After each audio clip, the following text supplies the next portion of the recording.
Hey guys, and welcome back to Ready Steady Play, where today I have got for you a deceptively simple behemoth. Ooh, yeah, it's really heavy. Whoa, it's Claustrophobia 1643 by Monolith Games. Whoa, look at that box. Whoa. Serious stuff. It is a 1 versus 1 game only, so it's 2 players only, playing against each other. One of you is controlling the forces of New Jerusalem, a human force that's gone into hell, in order to colonize it and kick out the demons because they don't like them. The other player is the forces of hell, trying to keep the invading player from destroying everything. It's a scenario-based game entirely, so while there is a series of scenarios that form a sort of a story, there is not a overarching campaign, so you don't level up. There's no statistics or equipment gathering or any of that. It's just set up a scenario, play and go. It's very quick, it's very fast paced, but it's very, very thinky, and it's really quite good. So I'll show you what's in the box. Now there are a lot of components, and that's because of the many scenarios on offer. But actually, it's really very simple to set up and play. So let's take a look at what's in the box.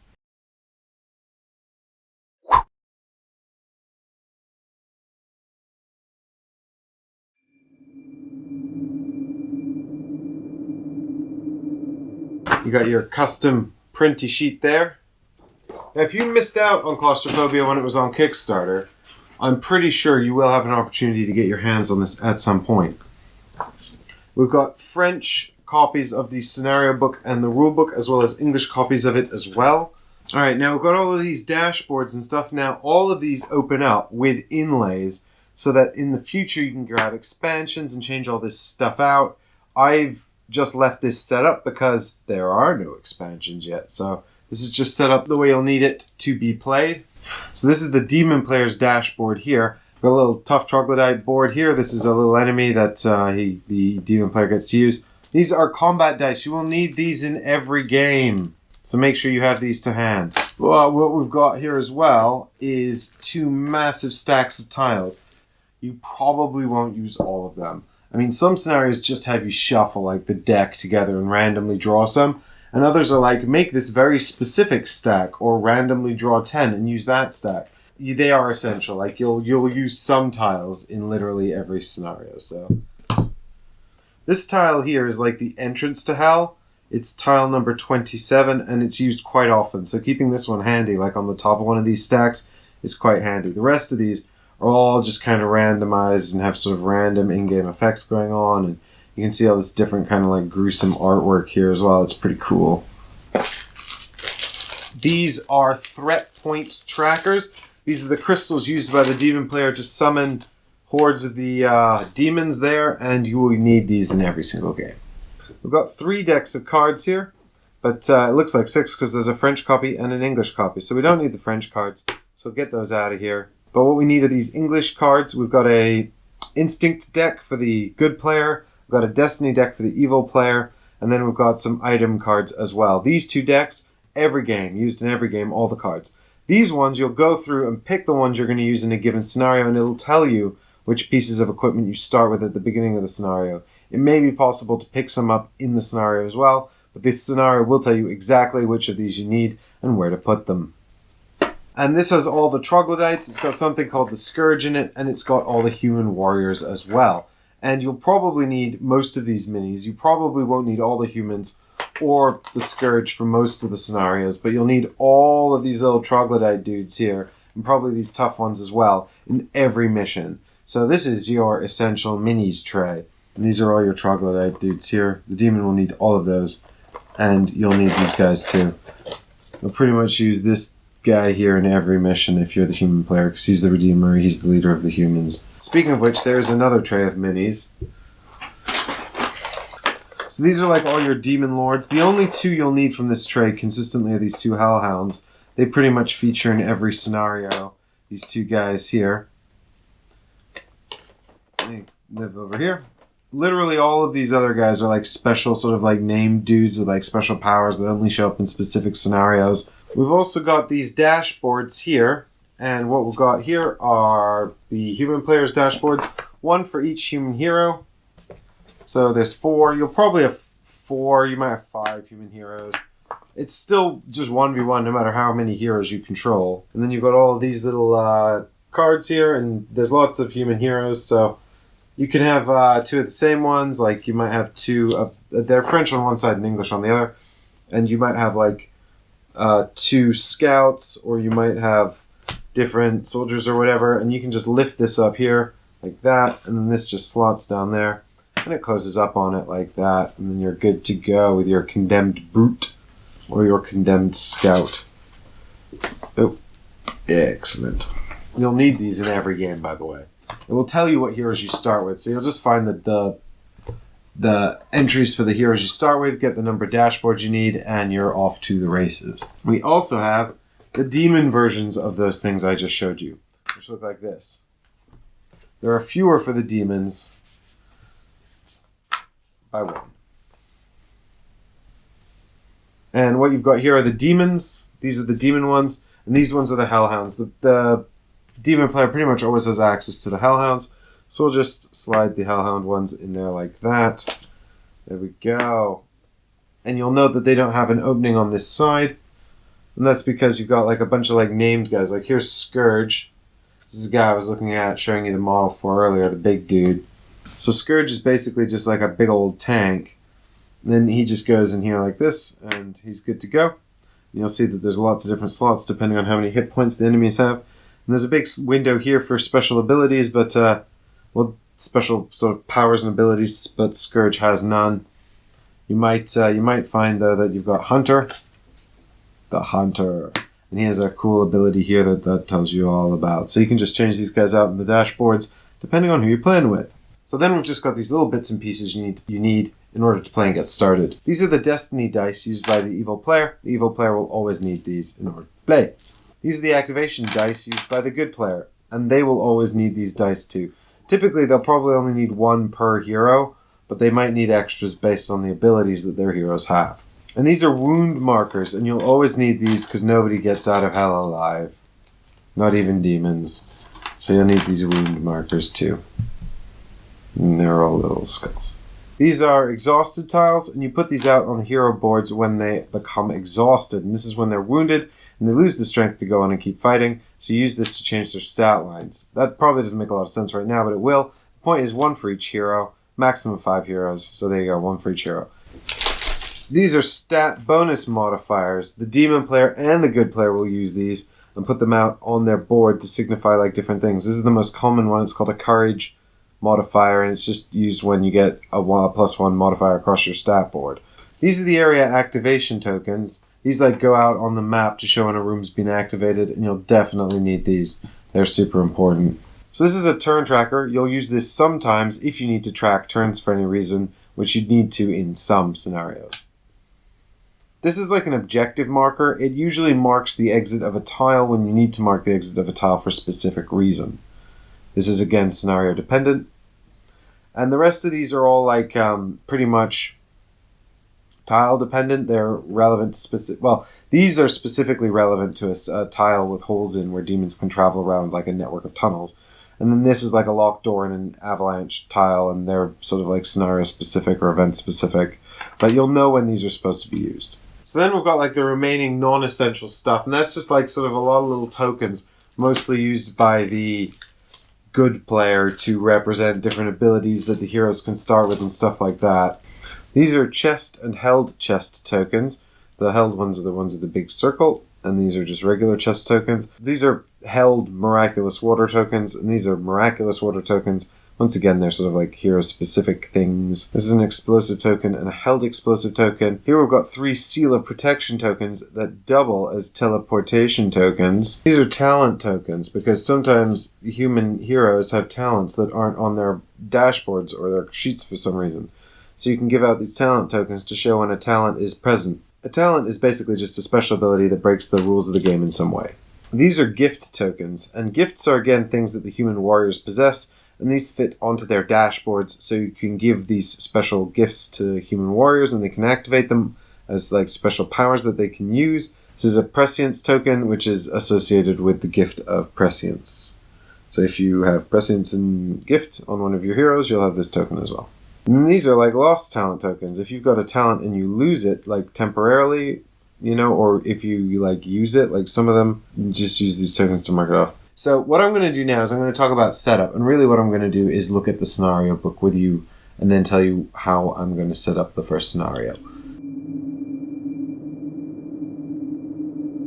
So this is the scenario book. There's loads of scenarios in Claustrophobia, and they get progressively more complex. So I definitely recommend starting at the beginning so you can sort of build up to this sort of much more complex stuff going on at the end. Like these end ones are super cool. There's like a lot going on, and there's all these special rules and special abilities, and these special demons are showing up, and it's very cool. But you really want to get to grips with the sort of the basics. It looks quite complicated, but it's really not. Like once you've got the basics down, you can fly through these all the way to the end. It's very cool. But we're just going to look at the survivors, which is just these 2 pages here. So here you've got your little story about what's going on in the game, and then here you've got everything that all of the stuff that the human player has. You've got all the Infernal stuff, and then you've got some extra components that you need from the set. And then this is telling you how to set up your terrain tile deck. Here you've got your victory conditions, and here you've got any special rules. So basically the way it's going to work is that we're going to take a couple of tiles out of the deck, so 26 and 27. 27 is the exit tile, so the humans are trying to get out of the dungeon, or they're trying to get out of hell. Basically, then we're just going to shuffle all the other tiles and form a massive draw deck.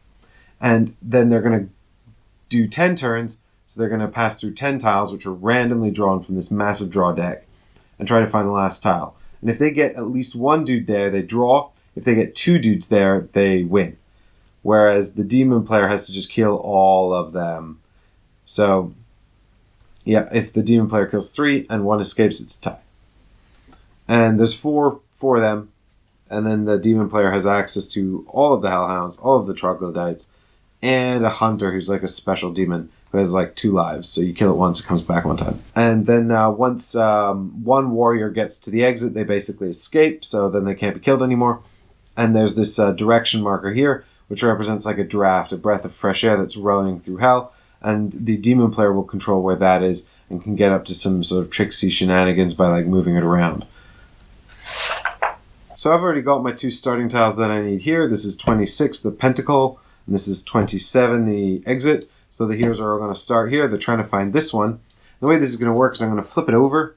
I'm going to stick this turn marker down on it. And every time they reveal a new tile, I'm just going to advance this 1. And when it gets all the way to 10, then the next one they reveal, I'm going to flip over. It's going to be the exit. And then I'll take that direction token here, and I'm going to put it down next to this. And that's the exit. That's the direction they have to go. So this is going to stop them just like sort of exploring all these other ones and just really rapidly progressing this marker. They have to kind of like follow a straight line because they're basically going on a journey out of hell. They've been in hell. The mission's gone bad. They pretty much all died. There's 4 of them left, and they've got to get out. So now what I'm going to do is I'm just going to set up all the other dashboards, and then I'll talk you through what I've done.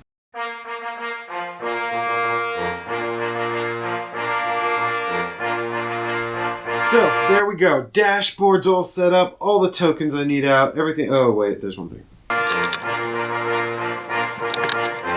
Okay. There we go. It's all set up. It's all set out. We are actually ready to start playing from here. But I'm just going to talk you through what I did. You will notice there is not nearly enough space to play on this table. This board needs much more room. But I've just set it up this way for purely demonstrative purposes. So the first thing I'm going to do is just show you the forces that I've assembled. First for the humans and then for the Infernals. So here we've got the human forces. And we've got a leader who is the Redeemer. And they have the Aura of Courage and Prescient gifts. We've got 3 fighters, a Condemned Scout with a Blunderbuss, a Condemned Scout, and a Condemned Brute. And that just looks like this. So here you can see our Redeemer with Aura of Courage and Prescience. Note that these numbers here indicate which of these rows they're going to go in. So Aura of Courage is 2, so it goes in row 2. Prescience is 5, so it goes in row 5. And we've got our Brute down here. Our Condemned Scout with a Blunderbuss. and our last condemned scout. And all the models match the images on the pictures so you can track them on the board. And your instinct cards for the Heroes of the West. These are used in every game, and nobody starts with any in their hand. Then we have here the Infernal player, and the Infernal player comes into play with a Hunter, 2 Hellhounds, 11 Troglodytes, and 4 Prima Materia threat points. And you can see that all manifest here. This is the evil player's board. It always looks the same. You'll start with the 6 Destiny dice here. You'll start with 4. The number of threat points you begin with is different. In this scenario, it's 4th, so the big one's 3, little one's 1. So there you go. That starts in the threat pool. And then we've got our 11 Troglodytes on one side, and you'll always have those, and they're actually built onto the dashboard. They're enemy stats because they are the common workforce of hell, and they'll be needed in every game. Don't forget to put out your event cards for the Infernal player. Over here I've set up the Tough Troglodyte dashboard, and there's 2 of those. You'll have the option of getting them in every game, so you might as well put them out. The Hellhounds pretty much appear in every game as well, so we've got 2 of those up here with their own dashboards and their own special abilities. And note that the figures again match the picture, the art, so that you can track them on the board. And then here we've got the Hunter as well, and I've loaded him up specifically. I've gone and found his dashboard and the specific mini for the Hunter as well. And so here it's basically just telling me, remove the exit tile and the pentagram. All the warriors start on the pentacle, is what they call it. Shuffle the rest into a big old stack. So I've done that. There's our big old stack, our upside down exit with the turn tracker keeping track of the state of things, and our pentacle with our direction token marked on it. Note that the Infernal player picks where this goes. And then we just take all of our Western warriors here and put them on the pentacle. And now we're actually ready to start playing The Survivors, which is the first mission in Claustrophobia. And so now you know the basics of setting up a scenario in Claustrophobia. It's really not very complicated to get these things set up, and then you're pretty much just off to the races. So what we're going to do is we're going to have a look at the gameplay. Play always begins with the human player going first. So there are 2 phases to the human player's turn, the preparation phase and the activation phase. In the preparation phase, they'll roll dice equal to the number of heroes they have. As the human player, you're rolling activation die equal to the number of your warriors, and then you assign 1 to each warrior. If a warrior is killed, you roll 1 less die, which is bad because it means you're going to have fewer options when you roll them about what to assign. And there may be spells and abilities that give them more, so they have more options. But they'll roll a number of dice, and then they'll assign 1 dice to each of the heroes, and that's going to determine the stat line that's available to that hero in a given turn. They can also play 1 instinct card in the preparation phase as well. The instinct cards, which belong to the human player, you can only play 1 per turn in the preparation phase, and you have a maximum hand size, which is equal to your number of warriors. So if one of your warriors is killed, in addition to losing their activation die, you also lose one of these cards, and you've got to discard down to the number of living warriors. You can only ever hold that many. And then they'll move on to the activation phase, wherein the heroes all activate and move around the board and attack things or perform actions. So let's have a look at one of these human dashboards in a bit more detail. So here we've got the dashboard for Condemned Brute, and he's pretty much just like a standard mook man. And what we've got here is artwork, and that's just to link up with the model so you know who's who. Then we've got down here 2 talents. These are called talents, and they're special abilities, and I'll tell you what these 2 are in a minute.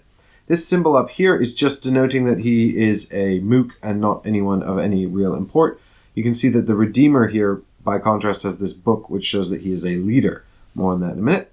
But what we've got down here are 1, 2, 3, 4, 5, 6 slots for these activation dice that will be placed in these different positions. After they've been rolled, you'll have to assign them. These down here are wound slots. When you take a wound from a demon, you put it down here. You can pick which slot you decide to use it in, but that slot will be deactivated. If you try to assign a die with that result to this hero with a wound in that slot, they'll become exhausted, and they'll replace this stat line with this thing, and then they can't really do anything, and it's sad. If you ever fill up all of these slots with 6 wounds, the hero is dead and removed from the game. Once you've picked a row, then you can go through, and the first thing that happens at the beginning of the activation phase is that you'll get all of this stuff. So for example, if you pick this row here, you'll get whatever is in this space here for gifts. In this case, you're going to get to draw one of the instinct cards here and put it in your hand. Now your hand size is equal to the number of heroes, so in this case it would be 4. And if you ever go above 4, you have to discard back down, but you can choose which ones you discard. And also you cannot play them on the turn you grab them, because they can only be played in the preparation phase, and they're collected at the beginning of the activation phase. Then this is just your stat line. So you've got 3 stats here. You've got move, attack, and defense. And we'll look at the actions you can take in a minute, so these stats will make more sense. But move is the directional arrows, attack is the warhammer, and defense is the shield. And then you'll notice that the further down here you go, the higher your defense gets, and the worse the other 2 get. While up here it's a lot more reckless. So I promised to talk about these 2 talents. This here is called the impressive talent, and if you have this talent, enemies can't run away from you. And I'll explain how that works in a bit when I get to talking about movement on the board. This one here is the bodyguard talent, and it means that if someone else in your space is taking wounds, you can suffer those wounds on their behalf. So you can kind of like spread damage out. Down here we've got Mr. Redeemer Man, and he's a bit different because he's a leader and he's got these special gifts here. We've also got Blessed and Devoted, 2 special talents. Devoted is more like sort of a passive state that prevents him from suffering shenanigans and may interact with the scenario in specific ways, but it's good to note that the Redeemer is devoted. Blessed is kind of like a heal buff. So after you've done activation dice, you can like activate this to bless another warrior, and then they get a bonus. They can have either a +1 movement or +2 fighting, and also if the line they activated on is wounded, then the wound is removed. So they get like a stat buff and they can heal like a line, provided that's the line they were trying to perform this activation phase. But this is one use only, and then once you're done, you have to cancel it with the token. Furthermore, it cannot be cast on himself. He's sort of like a leader, but he's a support character buffing others, really. And then you've got the Aura of Courage. So again, at the beginning of the activation phase, if you've locked your die in, if you've locked your die here into this row, at the beginning of the activation phase, you'll go ahead and trigger this gift here, which is to apply a courage bonus to any one of your men, not yourself. And then, so you just put this above the recipient's stat line here to know that they've got +1 to all of their stats this round. If you'd rolled a 5 instead and activated Prescience, then you'd take this little token here and you'd put it on top of the draw deck for the cave tiles. The draw deck of the hell tiles here, so that would go there. And what Prescience allows you to do is basically when one of your human warriors would be exploring an unknown space, you can take a look at what's on top of this deck and decide which one you want on top. You can also put the others back in any order. And when the exploration takes place, you actually get to determine the orientation of the tile. But so Prescience sort of plays with the way exploration works, basically taking the power away from the Infernal player and giving it to the human player. Anyway, that's how the human dashboards work. And before I get into too much about exploration and stuff like that, I'll just go over the demon player's dashboards and things, because it's important to understand how they both work if you're going to be successful at this game. So this is the demon player's dashboard here. And the way the demon player's turn is going to work is that they're going to take 3 of these dice on their turn. They're going to roll these dice. And then they're going to think about how they want to spend the results. And the numbers are not, it's not necessarily like higher is better or lower is worse. You've got 1 through 3 marked in red and 1 through 3 marked in white. And these dice are going to be used to trigger these 6 powers on their dashboard. Some special demons also come with powers like the Hunter's power here, and this can be triggered in addition to any of the other powers as well. So we'll talk a bit more about that in a minute. And basically, the demon player will decide how he wants to allocate these, and I'll go through what they all mean in just a minute. But you'll put these dice down like this on the different abilities where you want to use them, and then if there's enough of them to activate, like you might not be able to fill up a whole power, and you might be storing them for future use, but if all of your powers are sort of instantaneous, then you'll just sort of move them down to the bottom like this and trigger their ability. In this case, for each die in these slots, the evil player gains 3 TP. So I take 2 of the big ones and just put them down here in my pool of TP. And you'll note that the restriction on this ability is actually that the dice just have to be all the same color. And you can only put a maximum of 3, obviously, because that's all there is space for. This die goes down and triggers as well. Now this space doesn't actually care about the color of the die at all, it just cares about the number. And it says here that the evil player can draw a number of cards from the Destiny deck, or the event deck even, equal to the number on the die. So the die is a 2, so we take 2 event cards, but then we can only pick 1 to keep. So we have a look at them both and see what they are. And I quite like Panicked. I think it's funny, so I'll take that one and put it in my hand. I won't show it to the human player. The other one just goes into a face-up discard pile next to the deck. So that one goes back into my hand. And then that's it for my dice. They all activated, they all did something, and then they just go back to the pool over here, waiting to be rolled again next turn. So the Infernal player can have any number of these cards in hand, and can play any number of event cards in the threat phase or whenever they're due to be played. Each one will have a different triggering condition. So this says play during a threat phase. This one says play this card during your preparation phase after having rolled the dice of destiny. This one's play during a threat phase. You've got play this one during the attack of a hellhound or a demon. And you can play any number of these event cards. You can only draw 1 a turn. So if you play 1 a turn, then you'll use them all up, but if you save them up for a bit, you can play 2 or 3 in a turn and get off a big turn. So that's the first part of the demon player's turn, and that's called preparation. Then there's going to be what's called a threat phase. And in the threat phase, we can play an event card, or we can summon demons. And then after that, there's an activation phase, where the demons we just summoned move around and attack. So a lot of these allow you to circumvent restrictions in the regular rules and on the board. So what I'm going to do is I'm going to talk how basic stuff works on the board, and then we'll come back and look at this board in more detail. But in the threat phase, the evil player would pay these threat points to summon demons. The cost of demons is always the same. It's 1 point for troglodytes, 3 points for hellhounds, 5 points for a demon. Same throughout the whole game. 1, 3, 5. Always that. So, the first thing we're going to look at is our human player turn, and we'll look at exploration. So what we're going to do is we're just going to take a character here. We'll give them a die. So we'll take one of these scouts. We'll take the condemned scout here. And then we'll assign them a die number 4. And so with the die number 4 here, they've got a movement of 2. They've got an attack of 1 and a defense of 3. And so the reason we put that one down there is because it's got 2 movement and we're trying to get to the exit. So we'll take that scout that we've just activated, which is this man here with the axe. Is it? It's this man here. Yeah, the scout with the round shield. And we'll elect to explore this corridor. Now, we could elect to explore any of these 4 corridors. And what we do... So I've just put this die down here for demonstrative purposes. When you move on to the activation phase, you will activate each hero 1 at a time.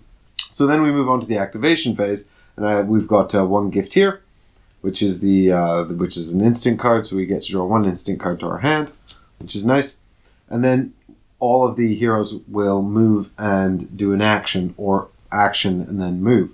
So you can choose the order, but each person has 2 things to do: move and action, or action and move. And the order is important, and who does it first is important. So what we're going to do is we're going to pick our scout down here with 2 movement, and we're going to take explore. It's always the same. When you're moving between tiles, and when you're moving into the unknown, you're exploring. And we could have chosen any of these 4 exits to explore, but we're choosing this one because this is where the breeze is, the draft that we're following out of hell. It could be different for different scenarios. You might be just trying to spread out and reveal tiles. You never really know. But for now, what happens is we take the top tile of this deck here, and we just flip it over, and the evil player gets to orient this tile. And this is an interesting one, actually, that's just come up. So we'll have a look at that. But the evil player decides to do it like that.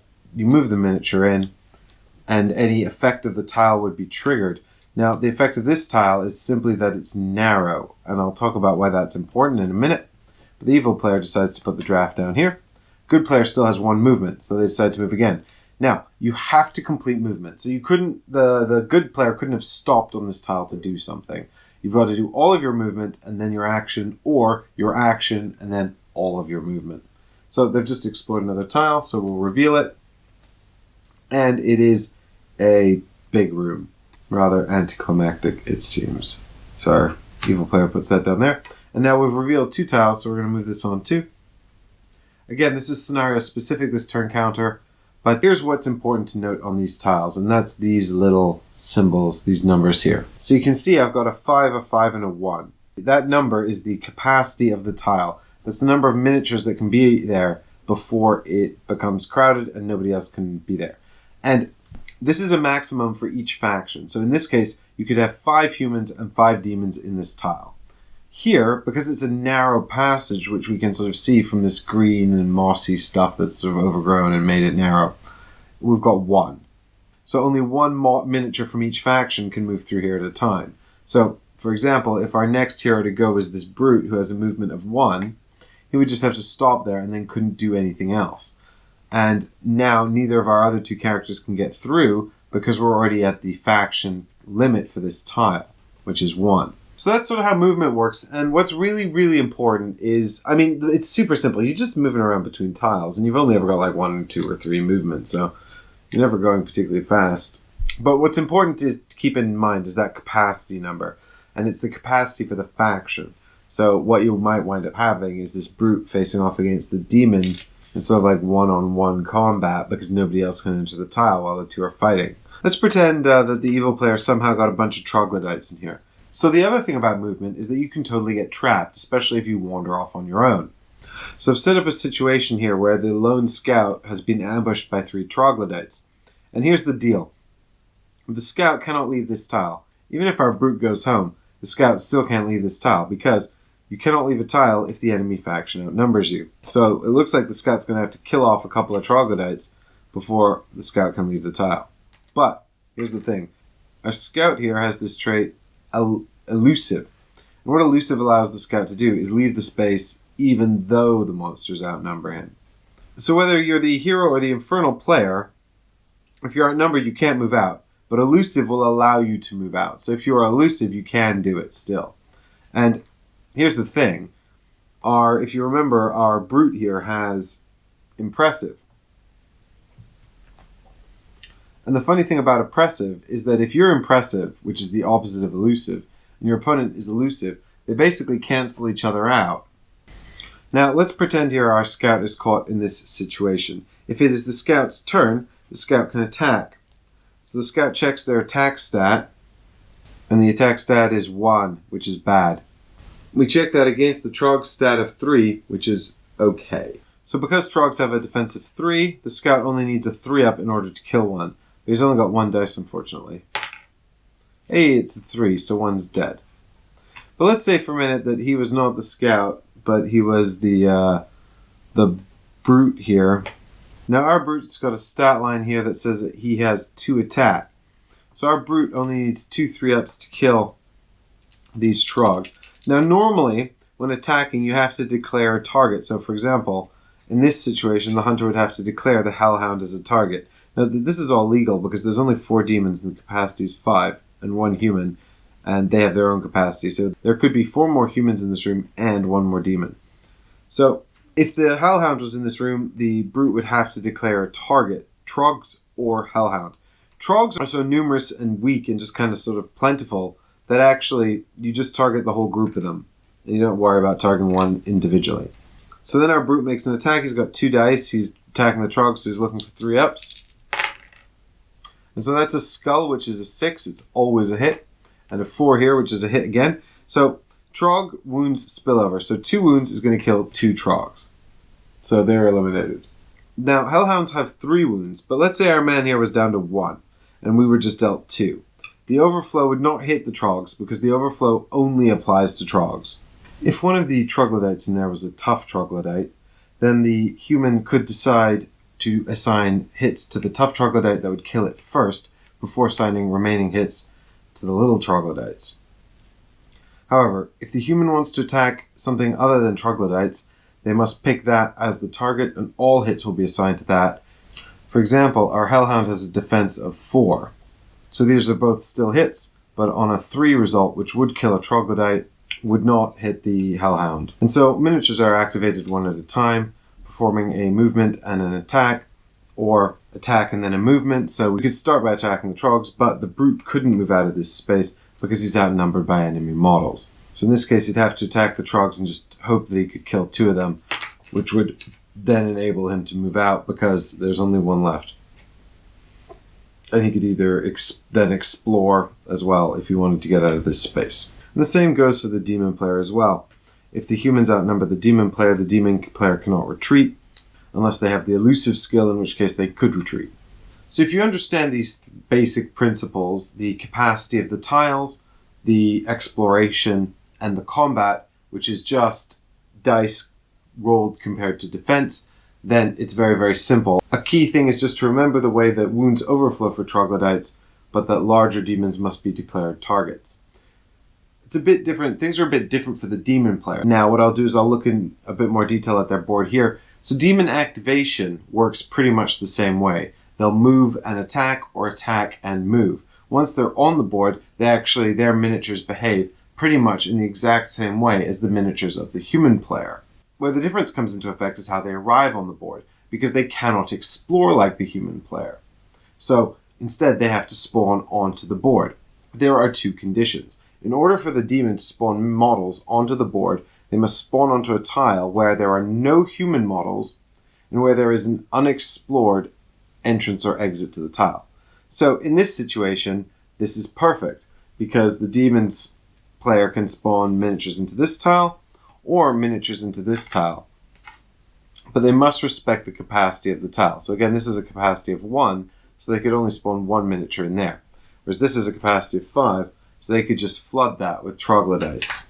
And so there's a tactical consideration for the human player to take into account when moving, because if the human player has a scout with 2 movement that they can move down here, and then a brute who remains here, there are no legal spaces for the demon player to spawn on. There are now no legal points for the Infernal player to spawn on, and they won't be able to bring anyone on this round unless they can somehow circumvent this situation. And that's where the other abilities on this demon board come into effect. So the demon player has these 6 abilities here. The Abyssal Threat allows them to turn dice into threat points.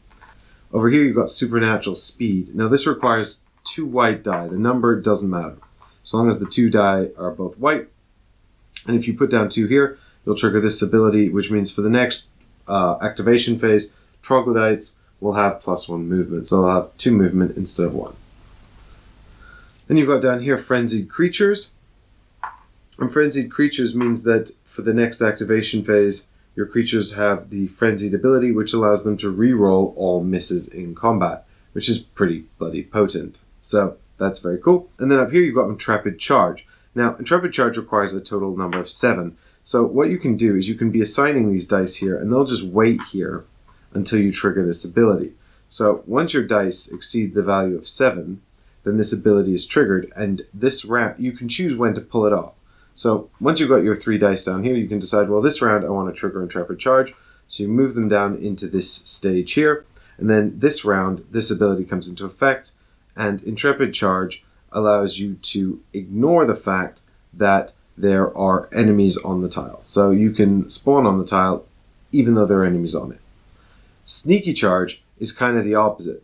So what Sneaky Charge allows you to do is Sneaky Charge needs 8, so you need 8 total on the dice faces, and then when you trigger Sneaky Charge, it allows you to spawn on the tile even if there are no undiscovered exits. So if a tile's in the middle of a bunch of other tiles, you can still spawn on it. It's like you're coming out the walls or something. Sneaky Charge. We've also got an ability up here on the Hunter. This requires dice with a total number of 5 or more, so if you assign a 2 and a 3 here, you can trigger this ability. You can again choose when to trigger it, but these dice will remain here until you remove them or trigger it.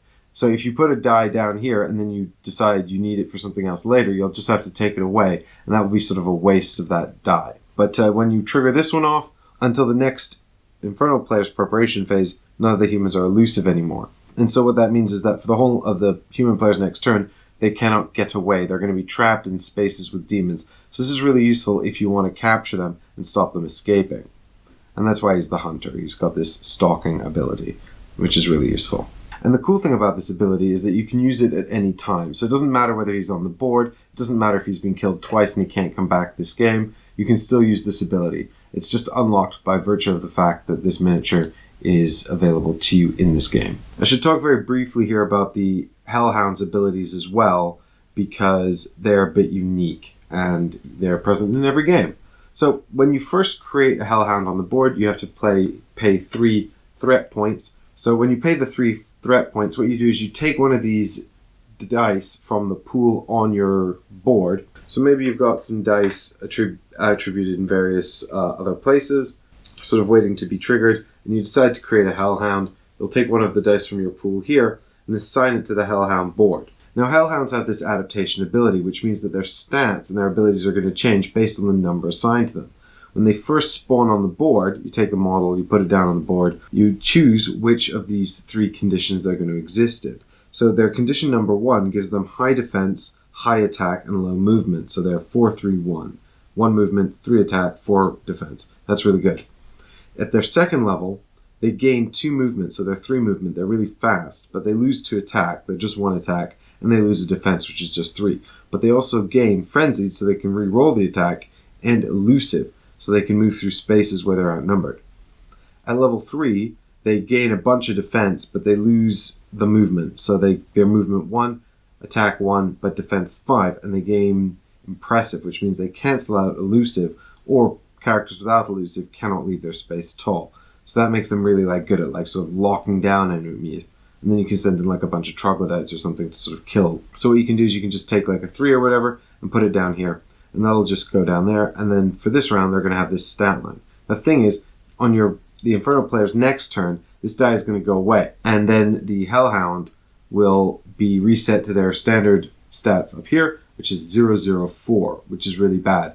So you'll need to assign another die, and this time it will need to come from your active roll. So when you collect your dice and roll the 3 at the beginning of the round, you're going to have to put 1 down on the Hellhound and hope it's the number you need. And if you don't, they're going to go back to that terrible stat line, which might be okay if they're sort of in the background or they're sort of their purpose. They can kind of sit there without a die and just kind of waiting for the humans to come back around. But if you want to keep them in the fight, you need to keep putting dice on them here and spending dice to sort of keep using them and keep motivating them without get tired and go and have a puppy nap. So for demonstrative purposes, I've just changed out a tile here for a demonic well. And the demonic well is pretty much the worst possible tile that the Western heroes can discover, because on this tile, it can spew forth any kind of demon, and they can always be there, regardless of whether there's unexplored exits, regardless of whether there are human players there, and when they spawn there, they cost 1 less threat point.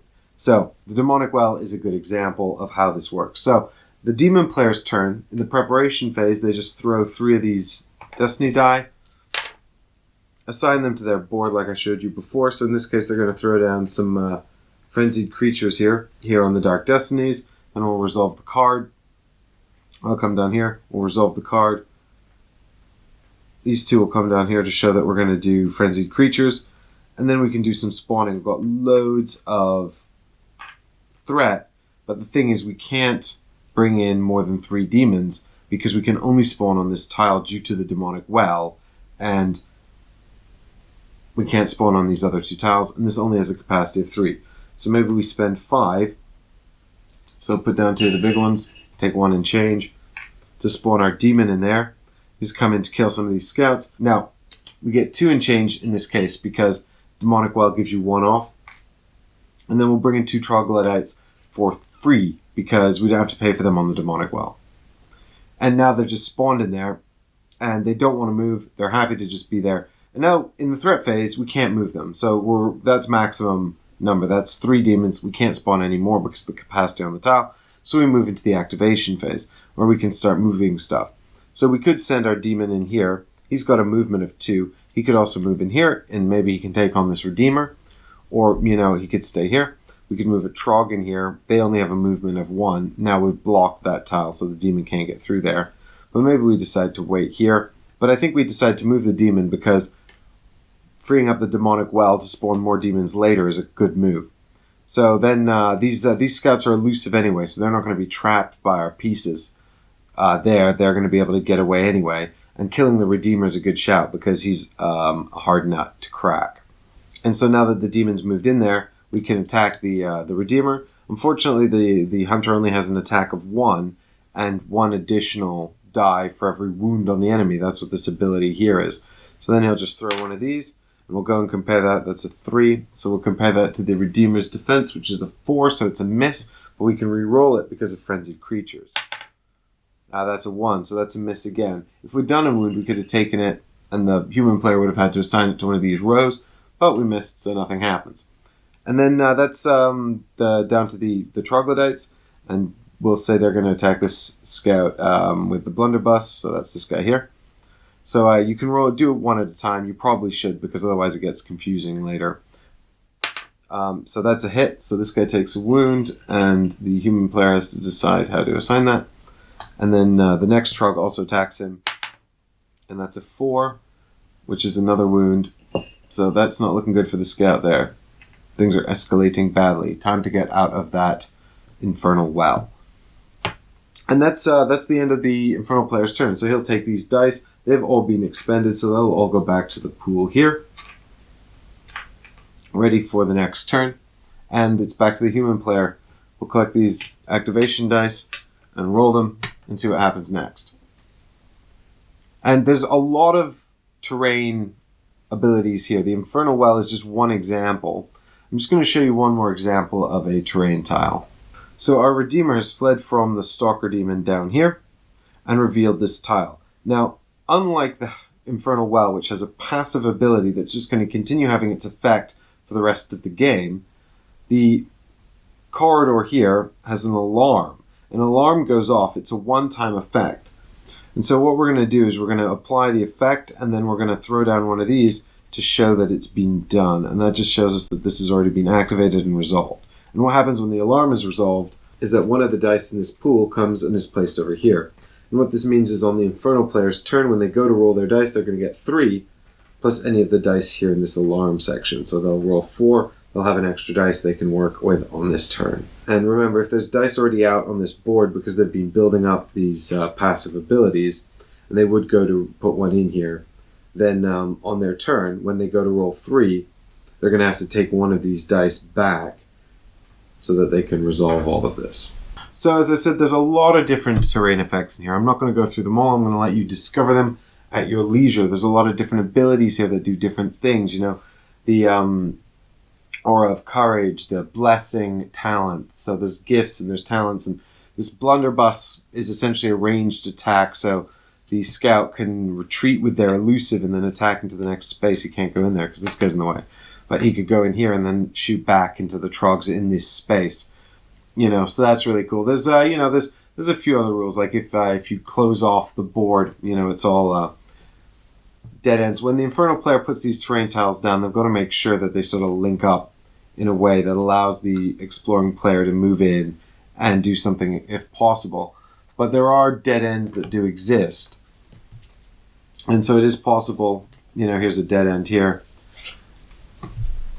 And so if this dead end comes out, then what's going to happen is we're just going to take this direction. We're going to put it on the nearest opening on the tile back in order. So it'd go up here. But the Infernal player always has to try and put these down in such a way that they're accessible to the player exploring the tile and they continue the cave, or the hellscape if possible. But I think that's all you need to know about Claustrophobia 1643, to be honest. The rest of it pretty much explains itself. Understanding these abilities, understanding the gifts and talents of your heroes are pretty key to success. So make sure you have a gander through your book to make sure you understand how all of that works. But the combat itself, the exploration, the way in which the stats into work, super basic. But I love that about it. It makes it really punchy and really fast. So I hope you'll come back tomorrow to join me and Ollie as we play through Scenario 2, Turning the Tide, in which his warriors attempt to set off a bomb in one of my demon holes. So make sure you subscribe to the channel so you don't miss it. Thank you very much for watching, and I'll see you tomorrow.